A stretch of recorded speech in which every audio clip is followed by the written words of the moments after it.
السلام عليكم ورحمة الله وبركاته لما نقيتي ما سلامي عشان wuxuu ku saabsan yahay sideen ogaale windowgana computerkana ku jiro taariikhdan ku shubnay iyo inta maamul ku jiro marka aan ku tuso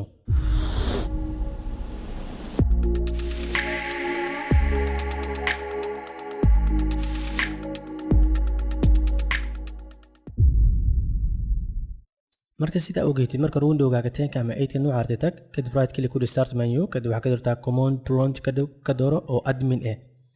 kadib markaa furtid waxa ku qoraysaa system info markaa ku qortid kadib waxa leedahay enter ayaa leedahay kadibna wuxuu sameynayaa inuu baaris ku sameeyo